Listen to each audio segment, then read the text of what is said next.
Thank you for being here. Give you a couple more minutes. I know I scooted in here before the 2 minutes was 2 minutes. How's everybody today? Looks like it's nice out there. Good. Thank you, guys. I'm really hoping, even though these ladies have been allowed to bring their computers in again, that it won't be as exciting as Thursday. But we'll see. We'll see. Good. All right. Thank you, everybody. So a little bit of an update here, an announcement for you. A couple announcements. The State Department has no higher priority than ensuring the safety and security of Americans, whether at home or abroad. To that end, President Trump has made it a priority to bring home Americans unjustly detained overseas. Yesterday, Secretary Rubio joined President Trump in welcoming home Ksenia Karolina to the Oval Office, who was wrongfully detained in Russia for over a year. In his first 100 days, the 47th president has secured the release of 47 unjustly held Americans. No administration has worked so hard or so quickly to bring home U.S. citizens imprisoned abroad. That is because of the leadership of President Trump, and we are committed to bringing home every single American who is wrongfully detained around the world. Secretary Rubio also joined President Trump in the Oval Office today for a meeting with the Canadian Prime Minister. During the meeting, Prime Minister Carney described his intention to increase Canada's defense spending, exceeding President Trump's leadership there and the demand of what he was looking for. 9 years ago, most NATO allies were nowhere near spending 2%. Today, allies agreed that they must increase their defense spending, and every week more are announcing the increase. 18 countries, in fact, since the November election. Let's see here. We've got now something very important I think most of you have heard about, certainly through the president as well. The president also announced in this meeting that the Houthis have capitulated following the administration's strikes. In the president's words, the Houthis have announced that they don't want to fight anymore. They just don't want to fight, and we will honor that, and we will stop the bombings. They say that they will not be blowing up ships anymore. As Secretary Rubio explained, this was always a freedom of navigation issue. These are a band of individuals with advanced weaponry that were threatening global shipping, and the job was to get that to stop. And if it's going to stop, then we can stop.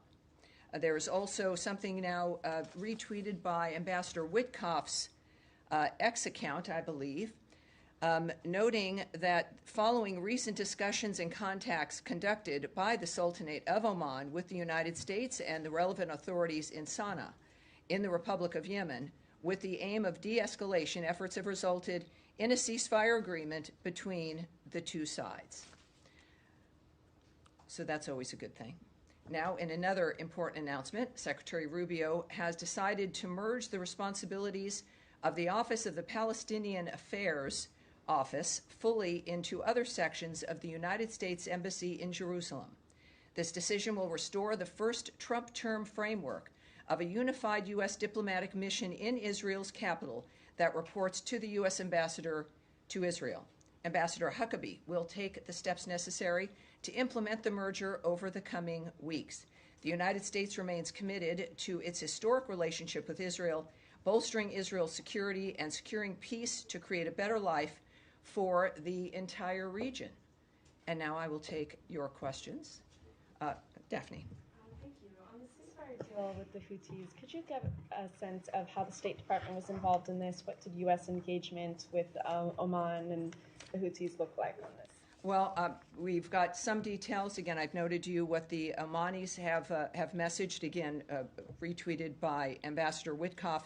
I can read you a little bit more here as well that gives you a few more details. In the future, they note, neither side will target the other, including American vessels in the Red Sea and the Bab el-Mandab Strait, ensuring freedom of navigation and the smooth flow of international commercial shipping.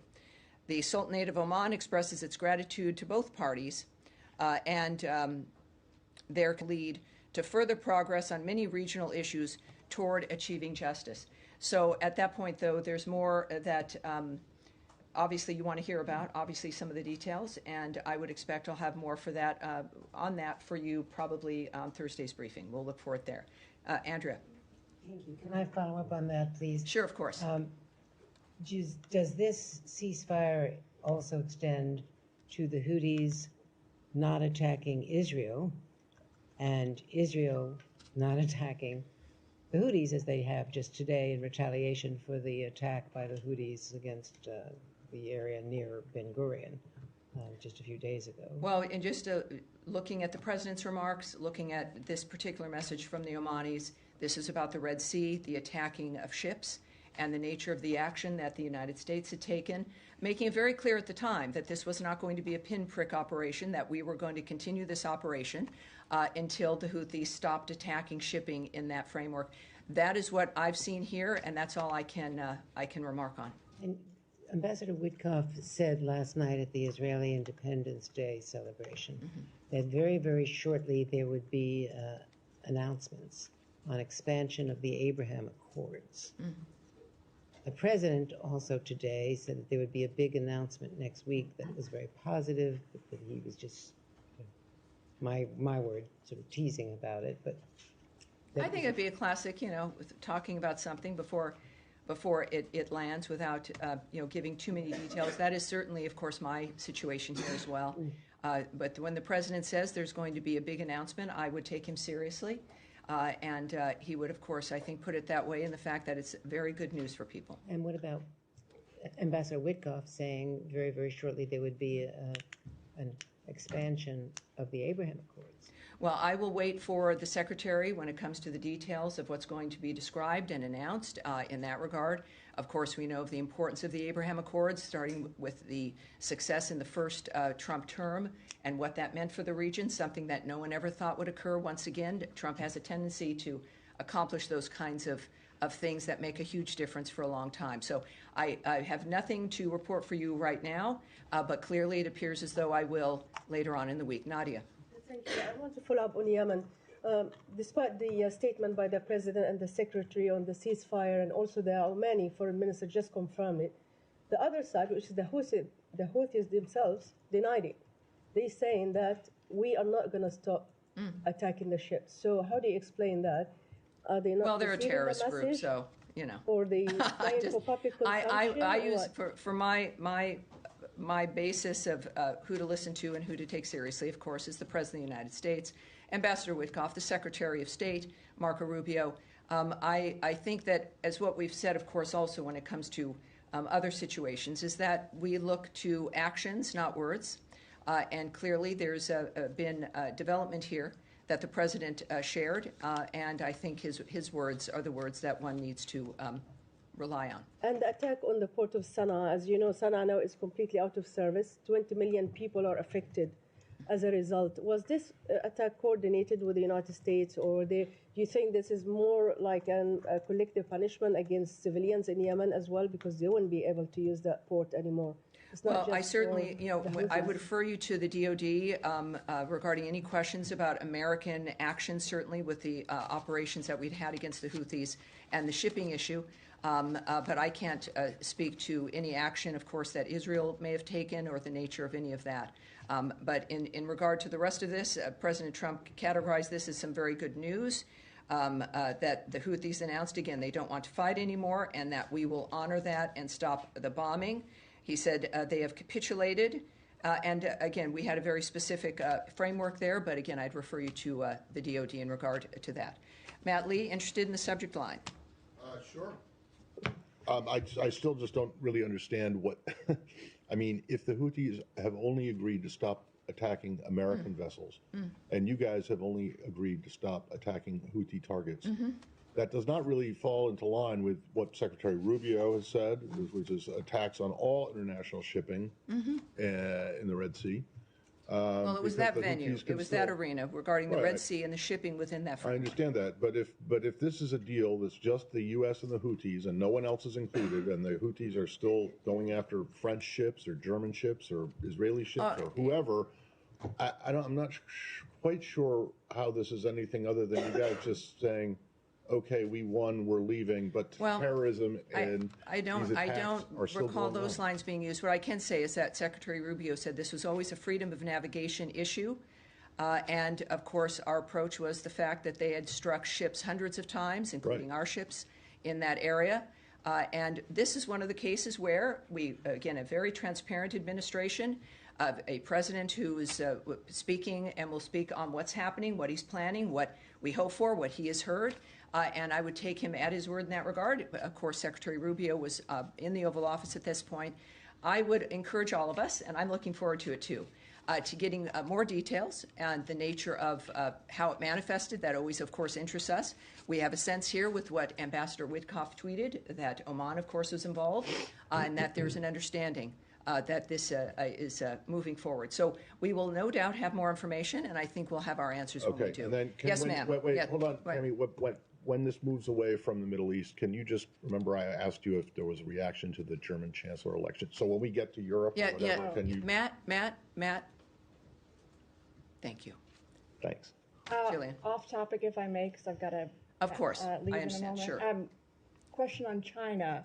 There's going to be a vote in the House tomorrow where members are going to have to kind of decide if they want to support Republican efforts to sort of push back against Chinese Communist Party influence in U.S. academia. Does Secretary Rubio have a position on deporting these students here that are like associated? It's called the Confucius Institute. Yes. As you know. Well, I can't speak about that particular issue, but of course Secretary Rubio has made his position clear about the kinds of individuals who are going to have their visas revoked or not renewed, involving whether or not their actions affect our foreign policy interests or are the opposite of what it is they said that they would be doing here if they engage in certain kind of behavior. So, but what we will do is see how the Secretary feels about this. And I do expect to talk with him a little bit later. But so we'll take that back and get it back to you because I know you're going to be reporting on that. But we'll do that. Also, one yes. more, if I may. Can you tell us? There's plenty of criticism, as I'm sure you're aware of, out there. Folks who say the new dual-hatted role for the secretary is problematic. Can you tell us how he feels about being appointed national security advisor? Well, what I can tell you is that this is a man who accepted a job because he knew he could do it.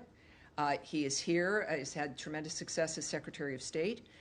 He also knows what's required there. He's in the White House a great deal. He has an excellent relationship with the president. And if the president's going to ask him to do something, the president feels also that he would be obviously a good fit, or he wouldn't have asked him to do it in an interim basis. I have found, and I can just speak to my own experience with him, that Secretary Rubio is very focused. He enjoys being here. He likes his work. I think, and most of the time, he loves his work. This is a man who's committed to wanting to make a difference in the world, and we're in a remarkable time where someone with his family background and experience, as with President Trump's, as with mine, as with many of you, maybe sometimes find ourselves surprised to be in this building and working and doing this kind of job. I find Secretary Rubio to hold that honesty about the reality of our situations really close to his heart, and I see that in his work and how he responds to people and what his goals are. So I think it's fair to say that he enjoys what he's doing, that he's grateful for the opportunities, and he's going to be with everyone talking about, the last person who held this was Kissinger. I think what we're looking at is a new age in the 21st century, and Marco Rubio is going to, I think, have a tremendous impact. Yes. Going back to the Middle East, on this deal with the Houthis, were the Israelis informed prior to the president's announcements in the Oval Office that this understanding had been reached between the U.S. and the Houthis? I can't speak to that at this point. Okay. And then on this foundation that was teased this weekend about delivering aid to Gaza, the UN and aid community have unanimously rejected this. They say that it goes against the humanitarian principles of objectivity. Is the U.S. going to take that criticism into account as it tries to move forward on this, or is it a done deal and we should expect? Well, first of all, I'm not going to get ahead of what will be a very important announcement for those who know, speaking about the issue of getting aid into Gaza. That information will, I think, be forthcoming, certainly in a few days. So I'm not going to get ahead of the nature of what complaints might be or who is unhappy, but I have a feeling that I'll have plenty to say, as will many others, when this is formally announced. And it will be very, very good news, so we're looking forward to that. Yes, sir. I have two questions, if you don't mind. My first, just on the announcement you made about the Palestinian Affairs Office of merging it into other sections of the embassy. Can you just please explain what's the mindset behind that? Given that a few weeks ago also the department eliminated the position of the security coordinator in the West Bank. So is it part of minimizing contact with Palestinian Authority, Palestinian people, or restructuring? Well, this was something actually that had been established in Trump's first term. So this is not a new decision. It's not a new idea. It, in fact, restores his first-term framework of a unified U.S. diplomatic mission in Israel's capital that reports to the ambassador to Israel. So this is something that was reversed by the previous administration that had already been established. Ambassador Huckabee, of course, is in charge, will be taking steps to do this. But it also is not a reflection on any outreach or commitment to outreach to the people of the West Bank or to Gaza. It really is actually very similar to what's happening here with the bureaus, with our reorganization. It is making sure that the issues that are important are all working together, right, are not segmented out, so that the interests of the embassy, very, very much like the interests of our foreign aid and other actions, can work together in the Bureau as one entity. And that was the intention of that. And again, it was established in the first term. And now this is just being restored effectively to reflect the president's vision. My second question is, today the Egyptians, some sources in Egypt said that they received a U.S. proposal for a ceasefire in Gaza. This happened a few minutes before the president himself announced that there will be good news. Can you confirm that you've delivered to the mediators any No, plan? I can't. Yeah, I can't speak to what sources might say or to speculate or what might or might not still be negotiated. What I do like is the fact that there are a few things that might be the big good news coming up. Now, won't that be nice? So this is something that, what is this? So it's Tuesday, so we have a few days left to go. But it's going. But there is good news. I think, just like today with the news of the Houthis, that there's good news and that the work can reap dividends, as we've seen in the past with President Trump's intentions in his work. So I'm sorry, I can't answer that specifically. Yes, sir. Thank you very much. On March 8th, you ended the waiver that allowed Iraq to import electricity from Iran. But Iran continues to import electricity to Iraq. What is your comment on this?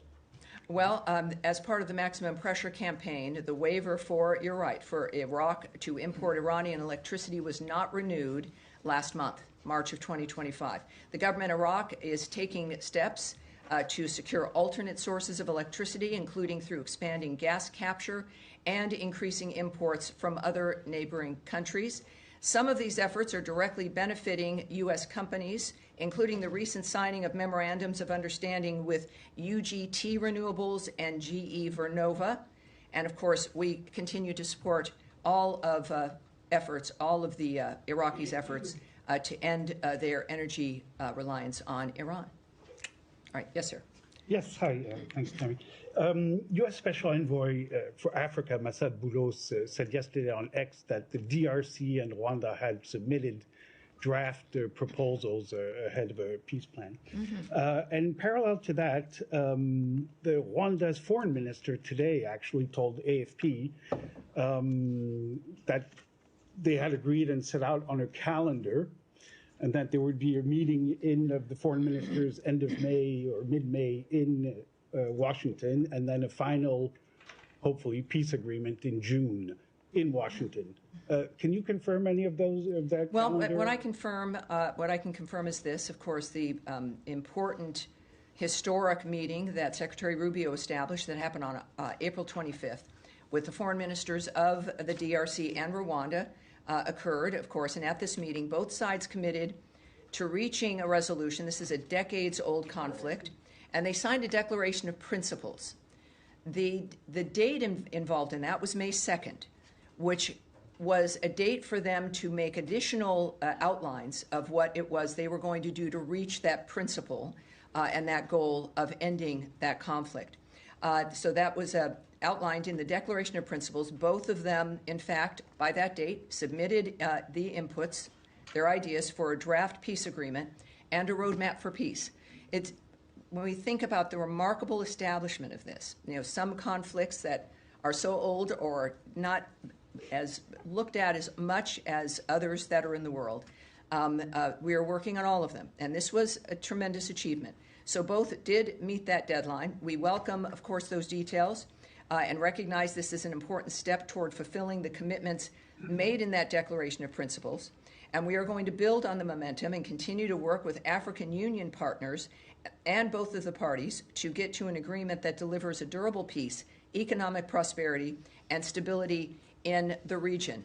Senior Advisor Boulos's meetings in Doha last week, in fact, were a further step toward that goal. And that's all I can report to you. But it's more good news. What do we know? Yes, sir. Thank you, Tammy. Moving to Ukraine, if I may. The president has been discussing Ukraine peace efforts with foreign leaders. We heard from the White House over the weekend about the call with Erdogan. We heard him saying it today with Canadian Prime Minister. Yes. The caveat that you cannot walk us into the White House discussion. Let me ask you this. Does that mean that you guys are staying very much as a key mediators, counter to the media reports, and that following mineral deal, talks are entering right now into a new phase?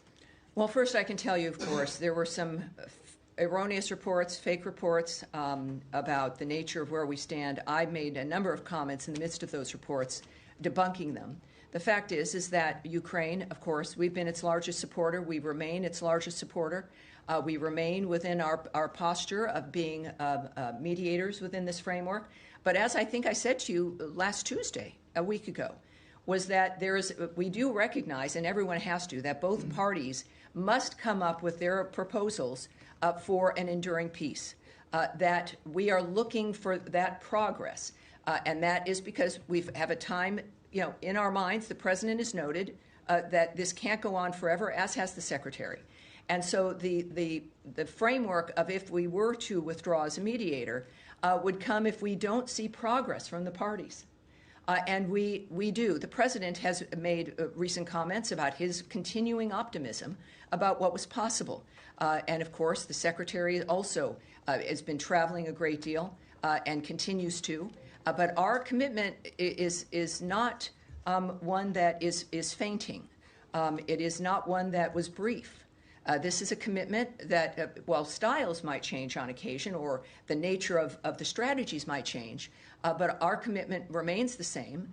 And again, it is reliant on the parties showing us that progress is possible, that they're working for progress, that steps are being taken for progress. And then the president, who is in charge of how this proceeds, will make his determination. He's, of course, involved with all of the parties in this regard, along, of course, with Secretary of State Marco Rubio and, of course, the interim NSA. So we're sure about that. I appreciate you bringing it up because there's a lot of fake news. I think we've been extremely clear, and I appreciate the opportunity to be clear again about our commitment to Ukraine. Thanks so much for that. When you say both parties, I'm failing to understand why Ukraine is in this let's say, group. Ukraine did everything you asked them to do. They signed the agreement. Yes. Well, yes, and I've enjoyed being at the summits, working with people, meeting my counterparts in Ukraine. Their commitment, obviously, they want this to stop, this carnage to stop. It's clear. But I'm not in every room and with every conversation. What I convey to you in my role is what the Secretary of State has said and what the President has noted, is that the parties must come together with concrete efforts and acknowledgments and ideas and strategies to end the conflict. So when that is something I convey to you, I can't, I'm not going to speak for the Ukrainians, certainly not for the Russians, but both parties, within the framework of the conversations that the negotiators and diplomats are having, must participate in that framework. Yes, ma'am. Thank you very much, Tammy. I have two questions. One on the U.S. diplomatic missions. Another one is China and Russia, if I may. Regarding the closure of U.S. diplomatic missions overseas, can you confirm that the United States is considering closing the diplomatic missions in 27 countries around the world, and will it also close its consulate in Busan, South Korea? And the second question, it has been reported that Chinese companies are producing missiles in Russia, and Russia's Kremlin announced that it would strengthen solidarity with China to celebrate the victory days. What are you concerned about China and Russia's military cooperating? Well, what I've said several times from this podium is that there are several nations that are responsible for helping move the carnage that is unfolding in Ukraine in this war. That many nations are responsible for the nature of how it continues. And I've stated that several times. The State Department has as well. And so I'm going to leave that there. Regarding our missions and our consulates, I have nothing to report for you at this point regarding the nature of what will be transpiring, but I will ask if we can take another look at perhaps if there are announcements or any updates on that particular dynamic. We'll get back to you, certainly. Thank you. Yes, sir. Glasses. Yesterday, there was a meeting of United Nations Security Council where all the permanent and non-permanent members were there, including U.S. That meeting was on the Pakistan-India tensions, and all the members were of the view that the only way to resolve Pak-India tensions is to resolve the Kashmir issue. And I'm sorry, to do what?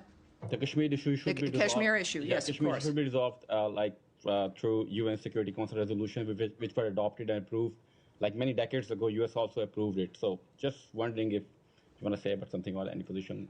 There's, as we know, this is a dynamic, serious issue. So I'll repeat some of what I've said before, but as you know, I'm limited here. It remains an evolving situation. We clearly are still closely involved in monitoring. We continue to urge Pakistan and India to work towards a responsible resolution that maintains long-term peace and regional stability in South Asia. We remain in touch with the governments of both countries at multiple levels. We are not watching from afar in that regard. We are engaged. We're aware of various reports that are happening in the midst of this very delicate situation. And of course, I think without being involved, certainly in the phone calls, it's comfortable to have tremendous trust in the President and in the Secretary of State when it comes to how this is unfolding. All right, yes, sir. Yeah, thank you. We'll move on. Do you confirm that there's a meeting with Iranian this Sunday? This is the first. And the second one, is there any connection between the Houthi ceasefire and your diplomatic engagement with Iran? This is the Houthi dynamic and other things that are unfolding. We have news every day, fortunately, much good news. And this has been a commitment from day one, right? From the moment and before, certainly back to his first term, what President Trump has been interested in. So while we're going to have all kinds of things that might happen at the same time, it's important to not conflate them. That we have results of things that have been worked on for weeks and months that are now coming to fruition. Also, the President's interest in, as an example, the aid to Gaza and his personal involvement and commitment to having that get resolved is something that does make things move faster, but everything his administration does is fast-moving. So I would say that is to be cautious in the fact that we're looking at the development of things that are important but have been in the works for a long time, and are not tied to a certain development or linked to one thing or another. But you're going to have things happen at the same time when you've got a singular region, multiple issues happening, multiple negotiations, multiple efforts for ceasefires. Inevitably, things are going to happen simultaneously. But I think that is the result of the kind of work that we've been engaged in for weeks now. And so that's all I can say about that. What about the meetings with Iranian this Sunday? We've had that question before. Certainly last week we addressed it. I have no specifics for you about what is occurring, and I can't confirm what will occur. But as soon as we do, and if we do, you will hear it right from this podium. No meetings All right, yes, sir. so far. Thank you. My colleague asked one of my questions, but the Trump administration released a budget blueprint on Friday. It's not a leak or a draft. It's an actual budget blueprint that they send to Congress, and it includes massive cuts for the United Nations. So with Ambassador-designate Waltz heading there, presumably at some point this year, I mean, what is going to be his mandate? Is he going in with priorities to advance certain U.S. interests, or is he going in with more of like a Secretary McMahon's mandate to kind of start to unwind things, so to speak? What is his mandate going to look like? Well, I think that conversation is something that President Trump and soon-to-be Ambassador Waltz would be having. What we do know is that what the White House submits to Congress is a budget that reflects their commitments and what they want, and it certainly is consistent with the nature of what they're trying to do with government, which is not just for the sake of making it smaller, but making it more efficient. You've got to be nimble, and you've got to know what your mission is. You've got to be spending money based in a way that is a reflection of what the American foreign policy is, what our values are, and that bigger doesn't necessarily mean better. It certainly doesn't mean necessarily that you can get things done. As a matter of fact, more bureaucracy, the less that you're able to accomplish. So from the start, and I have a feeling we might be talking about this for 4 years, is the fact that just because something is changing or looks different doesn't mean it doesn't exist or it's not going to do the same job. It will do a better job. That is always the goal, and that is the focus. So, and then, of course, this is a budget recommendation from the White House, and then we will watch that unfold with Congress. But it certainly reflects the president's agenda and his goals. Yes, Eric. Yes, Tammy. If I could ask, we've seen reports the last couple of days about, you mentioned the president's statement today about the Houthis and their ceasing of attacks on U.S. ships. But we've also seen reports in the region that Israel is calling up more reservists for a potential expansion in Gaza. Can you speak to the challenge of fighting all of the different Iranian proxies at once? And is this an area of concern as far as the potential for an expansion in the fighting and the conflict in Gaza? Well, we've seen clearly the nature of Hamas and that it has to be wiped off out of Gaza completely if there's to be any peace. We certainly have seen the impact on Hezbollah as Israel continues to defend itself against that armed squad of Iran and the Houthis as well. The good news is the United States, of course, can do many things at once. Israel also has a right to defend itself. And as an ally, we support that, and we clearly have made that clear to the world as well. And the remarkable agreements and at least even just getting Iran to the table has been a tremendous accomplishment for our ambassadors, for President Trump's foreign policy. So it's not what one would want. You want a peaceful world. President Trump came into a world that was left behind through the previous administration in a condition that required immediate intervention. And that is what he has done, and that is what the American people expected. He is acting on that expectation. Again, a lot of us would, certainly everyone involved in these conflicts and wars, this is not what any family anywhere in the world imagines what the next day would be for their families. And I'm proud, and we all should be, that the United States continues to work to change all of these conflicts, to bring them to heel, to stop them, and to make people's lives better. I'm very excited that many efforts are going to bring fruit to our conversations, and we'll be able to talk more about that later in the week. But no, I think that when it comes to Israel defending itself, us supporting Israel, and the nature of our commitment for peace in that region, Iran is certainly at that framework. And we have tremendous ambassadors like Steve Witkoff setting the table there about what needs to happen for the country, for the region, and for the world. All right. Yes, sir. So going back to Ukraine, you said you were waiting for concrete proposals. And so are there any new proposals? And, what's the status? Well, if there were new proposals, I wouldn't stand here and say we were waiting for new proposals. Okay. So and that at the same time, there is, it is a word I used a lot in the beginning of my briefings, but it's true here. It's fluid, right? So it doesn't happen only at certain times of the day or when I'm briefing. These are efforts and conversations that I have to say are really 24/7, right? There's action in each part of the world in making a difference here and finding a common ground. Secretary Rubio has noted on a few occasions that, in some ways, getting them to the table was the easy part. And then you have to discuss, you want the ceasefire, you want the slaughter to stop. Then it comes down to how do you get two parties like this to agree to stop, in a durable way, in a long-term way. That's the difficult part. We've got to get to that ceasefire part. But the conversations, that's why there's been this dynamic of we've got to see progress in order for us to understand the process and how our process and how our posture in that will continue.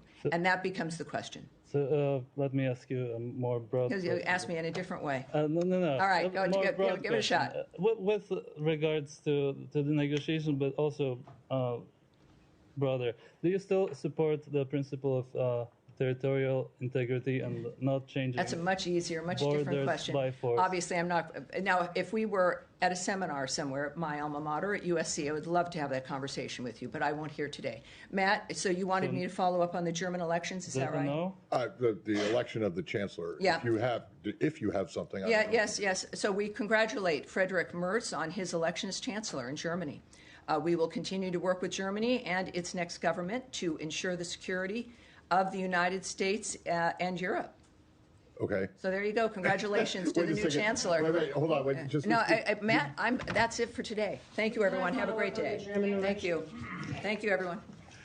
Oh, well, yes. Actually, there is one more thing.